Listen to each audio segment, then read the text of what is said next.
Greetings, Brutal Planet, and welcome to the first ever edition of Bands of Yore. Bands of Yore is going to be an ongoing series in the Brutal Planet catalog where we will discuss bands or albums that have been lost to history and maybe aren't getting quite the love that we think they deserve. So this first edition, we're going to talk about a Steve Vai project called Sex and Religion. Now, Sex and Religion is not technically a band, although it was marketed as a band when Steve Vai launched the project. So let's jump right into it. For his Sex and Religion project, Vai wanted to put together a band of monster musicians, which included himself, a then unknown Devin Townsend, and fellow Frank Zappa alums, drummer Terry Bozzio and bassist TM Stevens. The idea was that each musician would contribute ideas and play a large role in the creative process. But Vai ended up micromanaging the project, and this caused a lot of conflict during the making of the album. As Vai explains, he had heavy expectation from his label to make another album in the style of Passion and Warfare, which was released in 1990, but he instead made the decision to go in a radically different direction, confusing many of his fans and critics. The band split up when the album was finished, and Vai subsequently toured only with Devin Townsend and several session drummers and bassists behind the album. This is the story of Sex and Religion. Steve Vai was originally hired by the great Frank Zappa when he was still in his teens. Vai secured a job as the transcriptionist for the legendary artist, which then led him eventually to joining Zappa's band as a touring guitarist.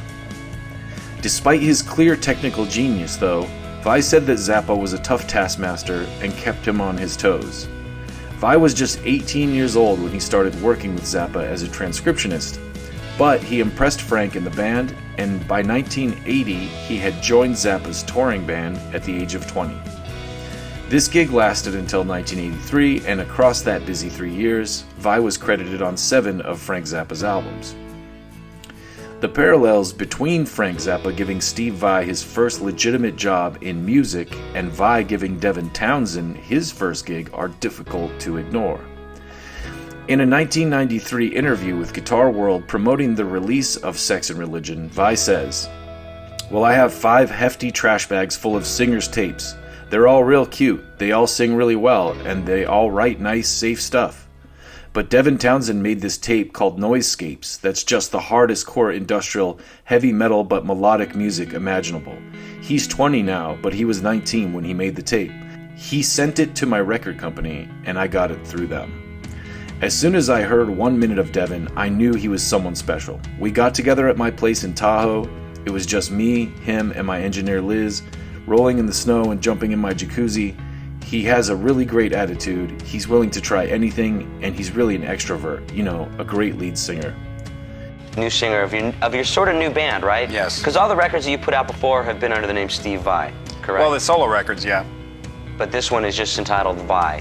It's just Vai. So this is like a simple, band. 3 letters. Okay, now where'd you hook up with this guy? Tell the story. This man is a lunatic. He's out of his mind. Devin is from Vancouver, and he sent a tape into the label, and I had listened to, actually I received about 1,500 tapes or so for lead singers in the band, and everybody was really great. Everybody sang really good and was very cute and had very nice long hair and well-built bodies, and there was exactly what I wasn't looking for, So I want he the had cute long anti-rock hair, star, so instead, In essence, he's Devin saying, goes out of his way to look ugly, so... No, don't worry about my feelings. That's fine. it's okay. The time will come. Just remember, Devin, when now you get to do interviews without Steve. No, but I know. That's right. So payback. No, but you see, as much as he does try to hide his good looks, I mean, he's got them, though. Just look at these legs. I mean. And just remember another thing: when you get on stage, you've got the microphone. That's right. Okay. You can say what you want. You know what? No, kills me. This is the thing that gets me. Is Steve's like, I got 1,500 tapes of all these sexy, good-looking, talented musician types. And so I didn't want any of that. I wanted something else. somebody... So I took this ugly scrub. hey, come on. No. He can sing, too. When people see the video, you're going to see that it was a great choice. Absolutely. I think the video is great. I think the song is to me, from what I heard, I think it's heavier than anything that you've put out yet. Oh yeah, I wanted aggression. And it's a different direction. Yeah, absolutely. It seems that you've taken a little bit of influences from some of the stuff that's coming on with like some of the heavier industrial bands, like a little bit of influence of that, and put in your own style. You can't help to be, influenced by what goes on, but then again, if you listen to the whole record, it's got a little bit of a twist to it. It may sound like this, that, or the other thing, but it's got a twist, and it is aggressive because I just like aggression. At times. TM Stevens, the bass player, is a bass guitarist from New York City who worked with an array of rock, R&B, and pop acts as a session musician. He also leads his own group, Shaka Zulu, and worked as a solo performer. He famously became a singer because of James Brown's insistence that he not only play bass, but also sing on the track Living in America and on Brown's album Gravity. His early jazz years also brought him to play with jazz legend Miles Davis. Stevens has recorded with many artists aside from Vai, including Neil Zaza, Cyndi Lauper, Little Steven, Tina Turner, Dan Hartman, Billy Joel, and many others. Terry Bozzio is an American drummer best known for his work with Frank Zappa and Missing Persons. He's been featured on 9 solo or collaborative albums, 26 albums with Zappa, and 7 albums with Missing Persons. Bozzio's been a prolific sideman, playing on numerous releases by other artists since the mid-1970s. He was inducted into the Modern Drummer Hall of Fame in 1997. Once the band was assembled, Vai and Company began to record the album at Mothership Studios in the Hollywood Hills in 1993. In the Guitar World interview promoting the album, Vai recalls writing the song Pig with Devin Townsend. "We wrote Pig together. That's a great song. Pretty weird, eh? It's out there. You want to hear something funny? Pig came about because I was watching the Black Crowes on MTV one day. I liked the Black Crowes. They were playing the song Remedy, and I thought it was a great song, a really nice party song. I said, man, I need a song like that, something really straight ahead that everybody can relate to and sing along. So I went and wrote Pig. Sorry folks, I can't help myself."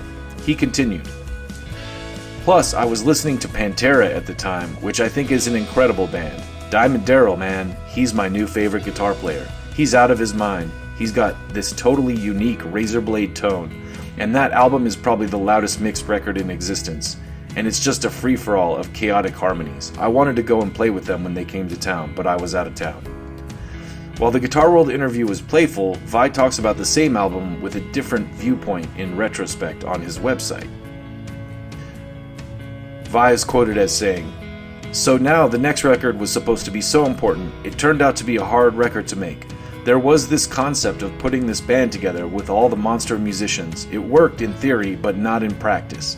I was hoping everybody could contribute their performance expertise, while I sort of guided the band in the direction that I thought the music should go. They were very talented people that had definite ideas of the music they liked to play, and it all clashed dramatically. I was not ready for a band. You see, usually the idea of a band is to get together with people who could contribute their ideas and talents in a healthy exchange. With players like Terry Bozzio, TM Stevens, and Devin Townsend, in order to have a band, there needs to be an unconditional acceptance of everybody else's contribution. I was not ready for that kind of commitment on my part. Although it may have seemed unfair to the others, there were definite ideas on which way I wanted to go with the music. From the time I started the Bad for Good project, a sort of downward spiral started to transpire. Bogus sympathetic lawsuits, bad real estate investments with people who I could at best consider criminals, the disillusionment of the creation of a band, listening to negative type music and letting too many people get involved with my creative decision making, touring with people that were bored and miserable with the situation, the falling out of dear friends, and the loss of Frank Zappa were some of the situations that passed during this period. There are scars from those growing pains. Then there was that fateful day we played The Tonight Show with Jay Leno. Nothing felt right, and I went against my feeling on almost every issue. Right before we took the stage, I was on the phone settling a painful and costly litigation. That night, I sat in my living room and watched the show. After our performance, it all came to me. I saw every blunder I made, and it all stemmed from me letting my ego go against my better judgment. I fell to the floor, curled into a ball, and thought, what have I done? It was a low point. After that tour, I arrived home from the airport, sat in a chair, and in some kind of symbolic ritual cut off all those knotty and putrid dreadlocks that were pulling at my skull. Then got directly back on a plane and flew to Tahiti for 10 days. Contrast Steve's story that ended with a trip to Tahiti with Devin's story about taking a dump in Steve's guitar case. When asked by Ultimate Guitar, "There's one internet rumor I feel we should clear up. Did you poop in Steve Vai's guitar case?" Townsend replied, "I certainly did, among other things of his. Steve is one of my closest friends. I talked to him this morning. We have evolved with each other from him being a wealthy young rock star and me being a shithead, to him being a 60-year-old, kind, phenomenal guitar player and me being a 48-year-old, slightly less of a shithead. I fucked with him brutally, man. It was only because at the time I had interpreted his world as being something that I didn't agree with. Just that whole idea of rock and roll just seemed really... I just didn't like it. I was too emotionally immature to articulate my discontent in ways other than shitting on things. So fortunately, that's changed a little bit. And Ultimate Guitar asked, what was Steve's reaction to that? I have to imagine that if I did that to my boss or coworker, I wouldn't be working with him much longer. Devin replied, I think he was just so incredulous about it. He was just like, why would you? Why though? I remember one time I took a shit in a Tupperware container and put it in his guitar vault. I was a kid. I'm 48 now. I was 19 then. It was like a whole world away. Now we can laugh about it. He's a good guy, man. He's a good fucking guy.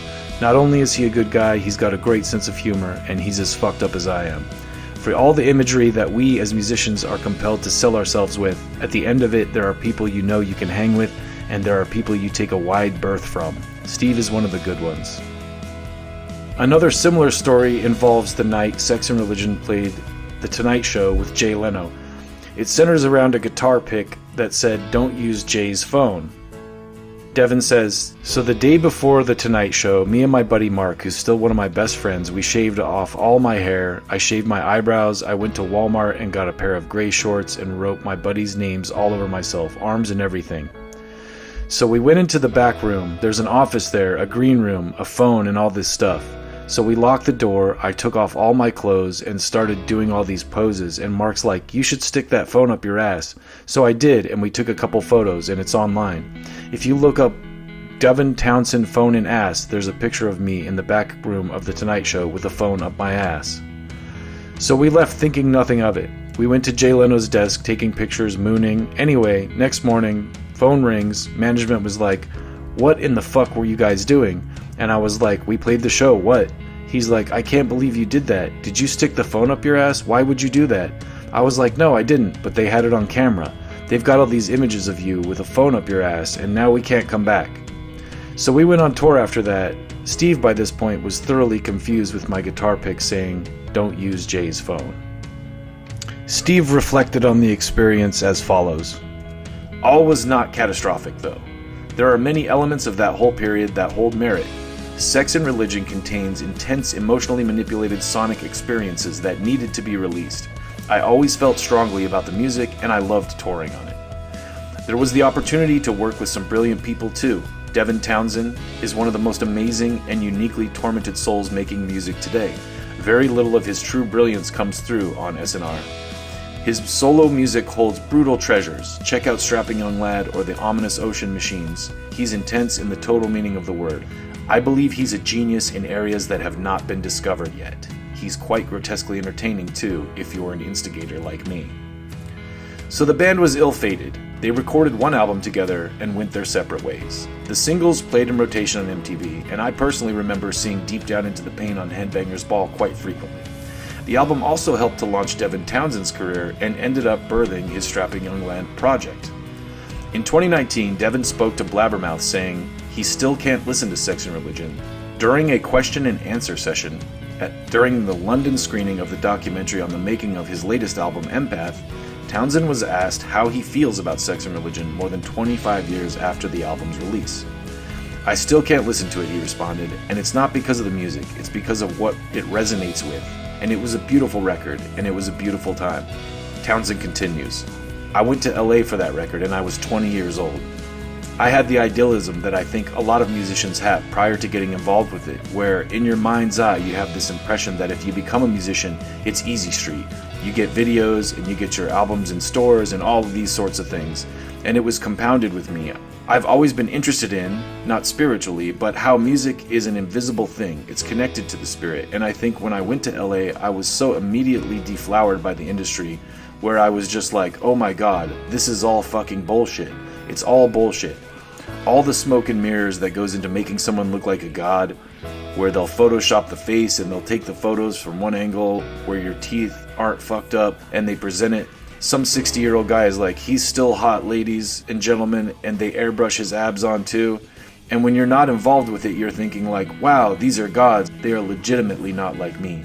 These people are not like me. And when I got there, I realized really quickly everybody's fucked. No one knows. No one's got any answers. Steve doesn't know. The label doesn't know. And I think because my flowery connection to what music was in my own mind was immediately debunked, that's when I started thinking with that sort of fundamental paradigm shift. So I don't recognize the music as much as what it did to my connection to music. And ultimately what it did was, I was like, I'm going to make Strapping Young Lad. I'm going to make music where everything burns. They say that quote, you can never hate something as much as something you previously loved. And music to me was something that I felt so connected to that when I felt like, oh, it's all bullshit, I just wanted it to be horror. Devin added, so the music and the album and the experience was a huge thing to me, and the music on it and the performances are all things I'm incredibly proud of, but I can't listen to it, not because of the music, but because of what it represents to my life. It was a very complicated time, but Steve plays on empath, and he's one of my best friends in the world, and he's done so much for me. Without Steve, I would not have done any of this, and not only that, I continue to be a huge fan of his work. Before I met him, Steve Vai was everything to me, so it was one of those complicated relationships that we're very fortunate to have gotten to a point as adults where we share a lot now. And I value him and my relationship with him as much as any intrinsic part of my life. So hooray for Steve and that record. More than a decade after their initial music partnership, Townsend and Vai again crossed paths in 2005. Vai played guest guitar solo on Townsend's Synkestra album, and in 2013 was cast as narrator on Townsend's The Retinal Circus live album. When Vai decided to record 2016's Modern Primitive, which featured music he wrote in the period between his debut solo album Flexible and the aforementioned Passion and Warfare, he enlisted Townsend to sing on a song called The Lost Chord. In 2022, Townsend was asked again about the Sex and Religion record at Hellfest in Sisson, France. Said Townsend, I love Steve, and if he wants me to do something with him, of course I'll do something with him. He's a genius and I love him. I love that guy. But also, I think a lot of what made the record interesting, yet very odd, was the fact that we're very different. And back then, we were really different. Now we're less different, but we're still very different. The Starmus Festival in 2017 was great to reconnect, but we're still very different. I may be wrong, but I think our reasons for doing what we do are fundamentally slightly different. And it's always a little chocolate and cheese, you know? But among the people who I count as being the closest to my heart, he's one of the very few, and as a friend, I would be happy to do anything that he would ask of me because I love him. It's true. And that's where we'll wrap up. We hope to see a performance of the Sex and Religion record at some point, and listen to the album on Apple Music, Spotify, Amazon, Google Play, or wherever you listen to music these days. This has been Episode 1 of BPM, Bands of Yore.